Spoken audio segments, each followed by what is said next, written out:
Hey guys, how you doing? Good morning, good evening, good afternoon to all those around the world. Welcome back to another Pokemon Unite video featuring Gengar here in the Master Rank. Brand new Masters Rank Guide version 2 for Gengar. Let's get into it. Your first bread and butter, your boosted auto attack is a lunging auto attack. In other words, it will teleport to a target who's close to you. You can jump over walls, you can jump between enemy Pokemon. It's very, very strong. You got your second ability, which is passive, and your most useless ability in the game, Levitate. Increases your movement speed when you're outside of combat. This is only useful for coming back to lane, running back to lane, until you get the jumpy pads. Then, pretty much it. It's over. It's not good anymore. You get your first ability, bread and butter, Shadow Ball versus Sludge Bomb. We'll talk about Sludge Bomb in a little bit. Shadow Ball, it is a skill shot ability. You have to land this ability to do damage. Same thing with Sludge Bomb, except for Sludge Bomb has a big AoE. For example, it's not that difficult to to land. Shadow Ball, on the other hand, is a skill shot in a line. And what this ability does is it lowers the special defense of the enemy Pokemon you hit and their movement speed. And the cooldown for this ability is a lot lower than Sludge Bomb. So at the same time, this ability is spammable, right? And it goes through wild Pokemon. So in other words, you come out of that bush low 5, you have kill potential with Shadow Ball. You do not have kill potential with Sludge Bomb. Alright? Now, when you Shadow Ball the enemy bees, it goes through bees, hits the enemy Pokemon, does a lot of damage. 9 out of 10, you can get off maybe 2 to 3 Shadow Balls during that situation. You will kill a target. You can be a lot more successful with Shadow Ball outside the bush, low 5, when you're ganking for that very first time at bees, you know what I mean? Versus Sludge Bomb, essentially you just walk in there, throw a Sludge Bomb, it does like 20 damage, 40 damage, give or take, a tick. It's very, very lackluster. You don't have kill potential with Sludge Bomb. Alright, so when someone comes on your face like Lucario, or you got the enemy Greninja coming to gank as well, the same lane you're ganking, if you got Sludge Bomb, you are in a bad situation if they turn on you and they kill you. Because again, you only have your eject button to get out, whereas you don't do very much DPS with Sludge Bomb. So keep that in mind. Be mindful of where the enemy jungler is at when you're ganking that lane for that first bees. Your next ability, you got Dream Eater and Hex. Hex is your bread and butter when you're playing a Sludge Bomb. What this ability does is, as long as that Pokemon is affected by a status condition, you can spam Hex. But keep in mind, in the higher ranks that you get up to, Masters, what have you, let's say you're playing with a competitive team, 5v5 stack, be mindful. The enemy team, generally speaking, let's say they're also a 5v5 stack. They know how to counterplay this, they know how to get out of the way. If you throw a Sludge Bomb at a target, let's say Cinderace for example, he flame charges and or faints as Sludge Bomb lands, and then your mindset as a Gengar player, everyone's the same. Trust me, you'll see it in solo queue, you see it in all your games. As soon as they land Sludge Bomb, what do they want to do? They want to Hex in, and then they instantly die, right? So in other words, if they dodge the Sludge Bomb at the right time and you jump in with Hex, guess what? You didn't land that Sludge Bomb because they moved out of the way. So you're sitting here like a sitting duck with no cooldowns. You can't spam Hex because you didn't land Sludge Bomb on anybody.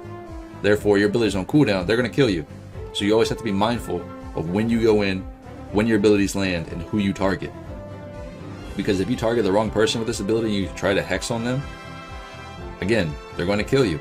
You jump into that team situation where everyone has, focus bands, everyone has buddy barriers, Blastoise Unite moves your face, you're not going to kill anybody, they're going to kill you. You got crowd controlled, they got barriers, you're not going to do enough damage. You have to be careful on how you use this. But the outcome for this ability is very satisfying because 9 out of 10 in a solo queue game, people ain't ready for it.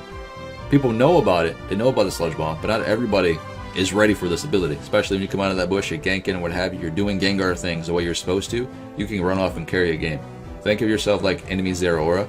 As soon as Zeraora and or Greninja per se get ahead a little bit, they can carry that game. Gengar is in the same realm in the solo queue aspect. He can carry games very, very easy with his ability, as long as you are performing right with Gengar.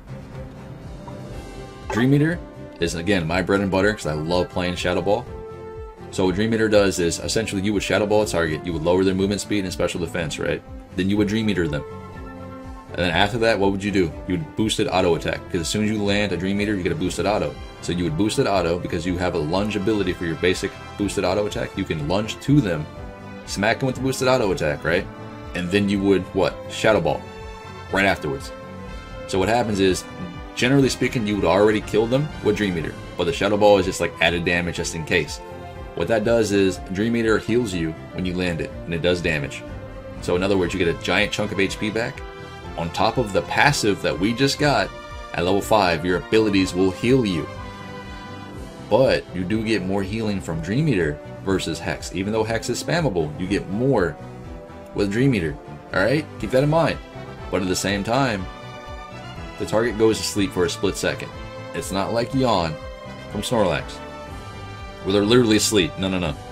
They can still move, because you get a split second window of opportunity where they're asleep. But then after that, they can move. They still have the bubbles over their head and everything. I think they need to fix this, because sometimes it's very hard and a misconception. As soon as you land it, you would assume they're asleep, but sometimes they can move, and it's really annoying. And I know at the end of the day, once they are asleep, you do a lot of damage to them with follow-up through, because they can't do anything back to you. Now, when you level up this ability again, it just increases your damage and your HP restored, alright? That's all it does for that note. We're going to talk item sets. You have Choice Specs, Wise Glasses, and Shell Bell. These two are staple. Choice Specs and Wise Glasses are staple. Shell Bell can be interchanged out for Buddy Barrier or special attack specs. And what I mean is, for those of you that like to try playing the score ones, score glasses and stuff, it can change for this one. Now, let's say you're running all 3 glasses. You're doing easy 3k damage. Easy. With Shadow Ball Dream Eater combination. Alright? No problem. But you don't need all that DPS. You can use it, but you don't need it. This is why I like to run Shell Bell. Shell Bell also gives you that cooldown reduction and gives you that extra lifesteal on your abilities. But that's just me. Alright boys, let's break it down. Let's get into a game. I'll show you how to put everything together. Hey guys, how you doing? Welcome back to our Pokemon Unite video. Good morning, good evening, good afternoon to all those around the world. As we sit down and we take apart Gengar Master's Guide version 2, let's get into it. We want to get up here before bees spawn if you're running Sludge Bomb. You want to get here, you want to try to perfectly time your Sludge Bomb as bees spawn, that way you can get the first tick off damage off of it. Regardless if your team dies in the situation, you want to be able to get them bees, or you get bees. Remember, you don't have a lot of kill potential when you're running Sludge Bomb in the early game. So it's easier for you to just try to secure bees instead of trying to go for kills. I know kills are very, very great for you and your team, I get you, but if you cannot get that kill, worry about getting bees for your team. Because if the enemy team get bees while you're playing Sludge Bomb, give or take, it pushes the enemy team so much further ahead, because again, you don't get your first power spike to level 7, just like, you know, if you were playing Dream Eater. But again, with Dream Eater, you actually have kill potential with Shadow Ball out of the bush. You don't have so much kill potential out of the bush level 5 with Sludge Bomb. So we get back down here, straight away after you get bees, run back over here, get your buffs, get to level 7 as quickly as you can, that way you can pick up your Hex. Once you start getting Hex with Gengar, that's when you start seeing the game, how you say, shift in your favor. So the way this works is, if they dodge Sludge Bomb, right, and you Hex in, every Gengar player does this. As soon as they dodge Sludge Bomb, you always Hex in. Every Gengar player does it. And then your abilities go on cooldown. Why? Because you missed your Sludge Bomb.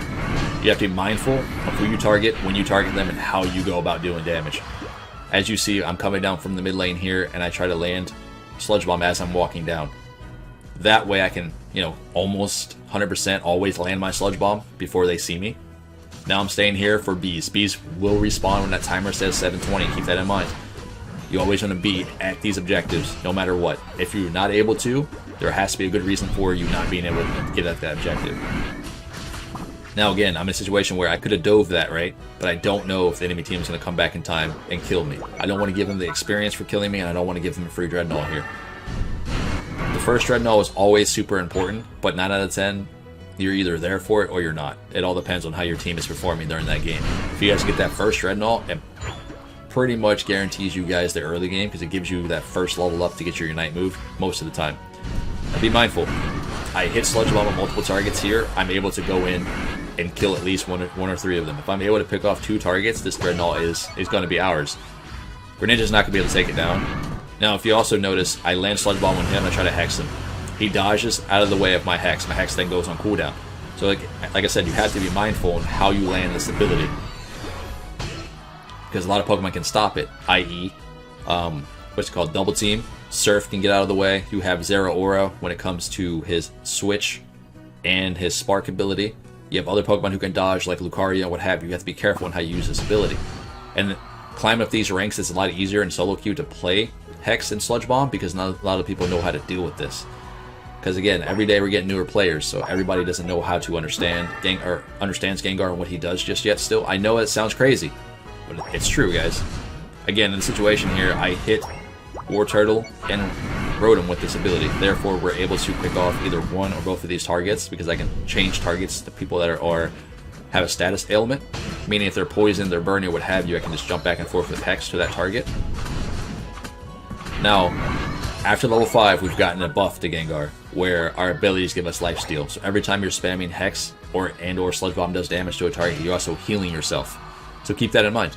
So in certain situations where you don't think you can win a trade, you can still win that trade because why? You're healing as you're dealing damage. And on top of Shell Bell, you also get heals from Shell Bell. So at the same time, you always have Sustain with Gengar, but you don't have bulkiness. We need a buff to Gengar, whether it's HP defense or special defense, what have you. And I think this Pokemon would be fantastic. Oh no! Well, in any case, we're gonna hop right back into the next game, man. I'll see you guys in one split second. Hey guys, how you doing? Good morning, good evening, good afternoon to all those around the world. Welcome back to the brand new version 2 Gengar Masters Guide.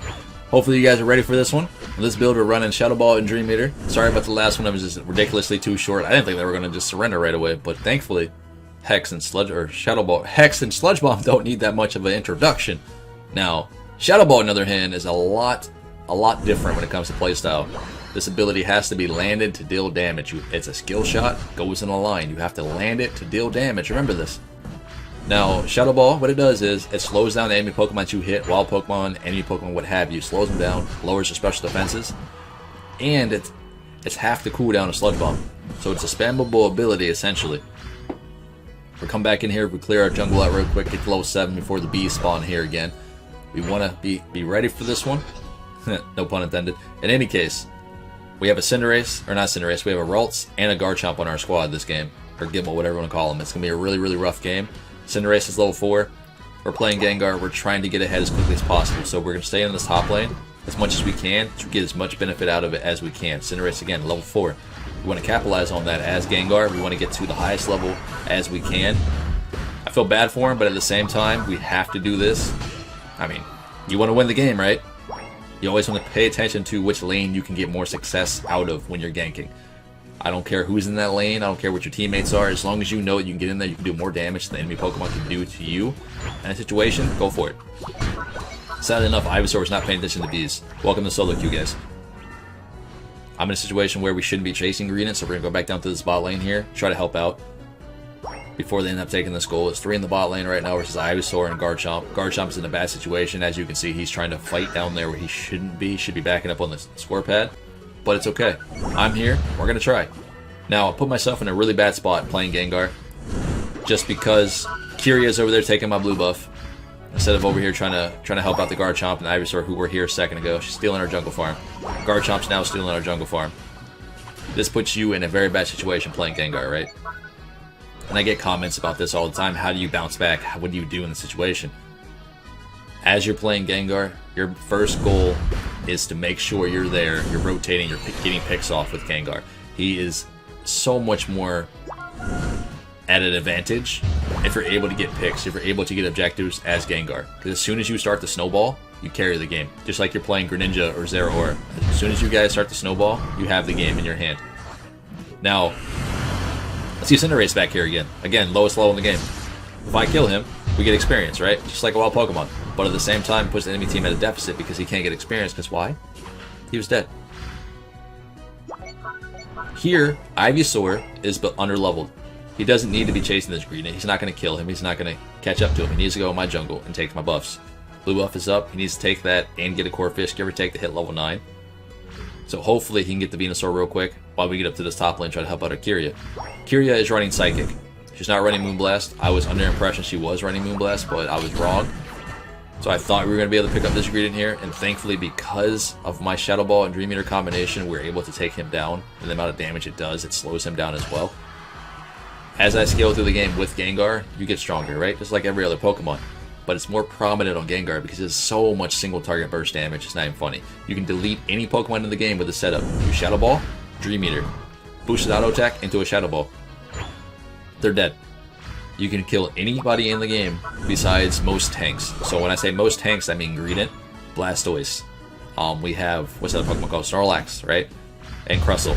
Generally speaking, those are harder targets to burst down, but if you're fed enough, you can do it, alright? Any other Pokemon, you 1-2 shot them with this combination. Talonflame here is in a bad situation, so am I. If he has Unite move, I'm dead. Keep in mind, I hit him with Dream Eater. I want him to land first before I proc the ability. You cannot deal damage to him while he's in the air. Keep that in mind. And not a lot of people know how to deal with Talonflame when it comes to Gengar, because people say Talonflame counters Gengar. Generally, he does. But at the same time, good Gengar knows how to deal with Talonflame. I'm not saying I'm the best Gengar out there, but at the same time, I have enough experience on this Pokemon to realize my potential when it comes to my burst, and when I can do it, and how much I can do. Whereas right here, I don't have to deal with this Greedent. I could have left, because my top lane is right now is getting Dreadnought, but it's better for me to be down here to take care of him in case my team cannot finish him off, give or take. Now we're in a spot where we're going to go score. So I'm with my Venusaur, going to go do this. And at the same time, I know this is not a good idea, because Talonflame is going to come back here. He does. And I put myself in what? Another bad situation where I'm trying to help Venusaur out, but I'm also tunneling. I think I can get this Mr. Mime kill real quick. I did not account for Talonflame's fly to be up right away. And it was. It was up. There's nothing I can do in that situation. There's no counterplay I could have done there. I just get myself in a bad spot where you don't want to be. And here's the difference between an average player and a good player, right? As you're playing the game, Pokemon Unite, as you're playing any MOBA, you always find yourself doing a mistake, making a mistake. Nobody is perfect, because why? We're only human, right? But at the end of the day, when you're sitting here and you're playing this game, you're playing Pokemon Unite, you're playing whatever, any other MOBA out there, every mistake that you make in a game, regardless if you win or lose, use it as a learning experience. That, in itself, will help you climb ranks, will help you be a better player, a better person, and life as well. Every mistake that you make, try to figure out how you made that mistake and how to capitalize on it, how not to do it again. And again, it still happens sometimes, because we always get in that mindset where I can kill him, I can get that target, I can kill that Pokemon, and you put yourself in a bad spot where, again, I'm up here trying to score, Greedent comes down on me. As a Gengar player, 9 out of 10, we don't score a lot, right? Sometimes we do. Sometimes we're able to score. Sometimes people leave us alone and we can go ahead and take down the score goals. But for a Gengar that I've had the most success with, I find more success rotating. More success getting to my team, helping my team out, trying to get picks, trying to get kills. Now, again, bot lane, Dreadnought is up. My Unite move is almost up. I'm using Unite move as a position tool. I want to get down to bot lane as quickly as I can. I see the enemy Cinderace and Venusaur is up here, so I'm safe to take my time, because I'm not trying to look for them to get picks right now. I'm trying to get to my squad. Garchomp, not Garchomp, but Gardevoir had a Unite move here. Venusaur had a Unite move here. Neither of them used it. I would assume if they did use it, they would still be alive. But let's say they did use them, and they're still alive. Zapdos comes up. We don't have those Unite moves for Zapdos. Whether or not my team thought about that, that's another story. But these are things that I think about in the situation. As Gengar, in this situation here, I don't want to be fighting Zapdos. I want to look for picks. And my goal is to kill Cinderace or Talonflame here. Why? Because they have the ability to steal Zapdos. And you don't want them to do that. You could argue helping Zapdos could be a good idea, but getting inside the pit where everyone else is going to be fighting here is bad. Why? Because you're Gengar. You're already squishy. Putting yourself at a situation where you can just get yourself killed is not always a good idea. So getting picks in that situation is probably more beneficial to your squad. That's why I went after Cinderace instead of going straight for Zapdos there. But in any case, hopefully everyone else can watch this video and learn a thing or two by playing Gengar. Again, I'm not the best Gengar player in the world, but I like to think I'm damn good. Now, again, we will be giving out Google Play and iTunes cards for the brand new Pokemon coming out tomorrow, Decidueye. All you gotta do is watch my videos and see what the code's gonna land up. It's gonna be on screen. And that's it. First person come, first person serve. Appreciate you guys for tuning in. Hopefully you guys do enjoy. Smash the like button, join that Discord. Ask me questions. I'm here to answer you guys. This has been Pawse Plays. I will see you guys in the very next video. I'm out.